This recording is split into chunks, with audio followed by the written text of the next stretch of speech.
અમેરિકાના જોર્જિયા સ્ટેટમાં બે શોખીન ગુજરાતીઓની ધરપકડ કરવામાં આવી છે. ગ્વિનેટ કાઉન્ટી શેરિફ ઓફિસના જણાવ્યા અનુસાર રાકેશ પટેલ અને ચેતન વેકરિયા નામના આ બંને શખ્સો સામે પૈસા આપી ફિઝિકલ થવાના ઈરાદે કોઈનો કોન્ટેક્ટ કરવાનો આરોપ છે. ચેતન અને રાકેશ સામે જે પેન્ડરિંગનો ચાર્જ લગાવાયો છે તે ફેલોની મતલબ કે ગંભીર ગુનો છે. પોલીસનું કહેવું છે કે જુલાઈ 3ના રોજ હાથ ધરવામાં આવેલા પેન્ડરિંગ ઓપરેશનમાં કુલ 10 લોકોની ધરપકડ કરવામાં આવી હતી, જેમાં આ બે શોખીન ગુજરાતીઓ પણ પોલીસના હાથમાં આવી ગયા હતા. આ અંડરકવર ઓપરેશનમાં સોશિયલ મીડિયા કે પછી અન્ય કોઈ રીતે પૈસા આપીને ફિઝિકલ થવાનો ઈરાદો ધરાવતા લોકોને ટ્રેપ કરવામાં આવ્યા હતા અને તેમને એક નિશ્ચિત લોકેશન પર બોલાવ્યા બાદ તેમની ધરપકડ કરી લેવાઈ હતી. રાકેશ પટેલ અને ચેતન વેકરિયાની ઉંમર તેમજ ઇમિગ્રેશન સ્ટેટસ વિશે કોઈ માહિતી આપવામાં નથી આવી. હાલ લોકલ જેલમાં પણ તેમનો કોઈ રેકોર્ડ ઉપલબ્ધ ન હોવાથી આ બંનેને બોન્ડ પર છોડી દેવામાં આવ્યા હોય તેવી પણ શક્યતા છે, કારણ કે હાલ આ બંને આઈસી કસ્ટડીમાં પણ નથી. મતલબ કે તેઓ લીગલ સ્ટેટસ પર અમેરિકામાં રહેતા હોય તેવી પણ શક્યતા છે. ગ્વિનેટ કાઉન્ટીમાં જ હજુ ગયા મહિને એક ગુજરાતીની આ જ પ્રકારના ગુનામાં ધરપકડ કરવામાં આવી હતી, જે હજુ પણ જેલમાં બંધ છે અને તેના પર 0 બોન્ડ મુકાયો છે. મતલબ કે 26 વર્ષનો આ ગુજરાતી અમેરિકામાં કોઈ સ્ટેટસ વિના રહેતો હોઈ શકે છે. જોર્જિયામાં હજુ જુલાઈ 1, 2026થી જ પેન્ડરિંગને લગતો નવો કાયદો અમલમાં આવ્યો છે, જેમાં ગુનો સાબિત થવા પર 1 થી 10 વર્ષ સુધીની જેલની સજા થઈ શકે છે. રાકેશ અને ચેતને જેની સાથે ફિઝિકલ થવાના ઈરાદે કોન્ટેક્ટ કર્યો હતો તેની ઉંમર કેટલી જણાવાઈ હતી તેની પોલીસ દ્વારા માહિતી શેર કરવામાં નથી આવી.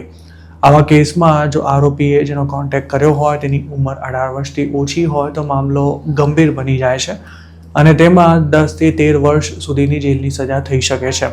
હજુ જુલાઈ 2026 પહેલા આ ગુનો મિસડિમિનરની કેટેગરીમાં આવતો હતો. રાકેશ અને ચેતને જેની સાથે ફિઝિકલ થવાના ઈરાદે સંપર્ક કર્યો હતો તેની ઉંમર કેટલી જણાવાઈ હતી તેની પોલીસ દ્વારા માહિતી શેર કરવામાં નથી આવી.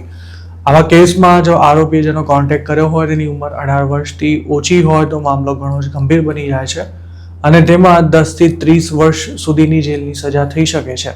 હજુ જુલાઈ 2026 પહેલા જ આ ગુનો જોર્જિયામાં મિસડિમિનર ગણાતો હતો અને તેમાં સજા પણ ઘણી જ ઓછી થતી હતી.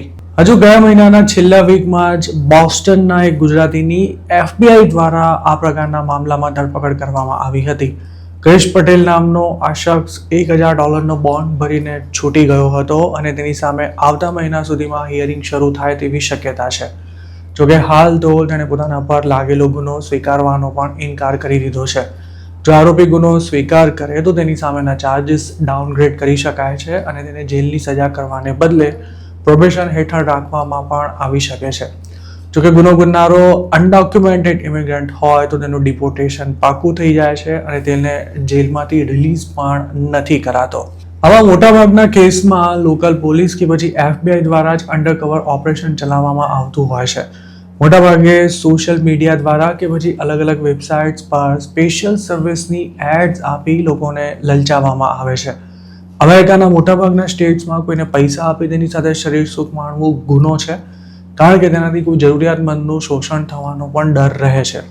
જોકે ખાનગીમાં આવી પ્રવૃત્તિ બેફામ ચાલતી હોય છે અને અમુક ગુજરાતીઓની મોડેલ્સ તેના માટે જ પંકાયેલી છે, જેના કારણે ઘણા ગુજરાતી મોડેલ ઓનર્સને જેલમાં જવાનો પણ વારો આવ્યો છે.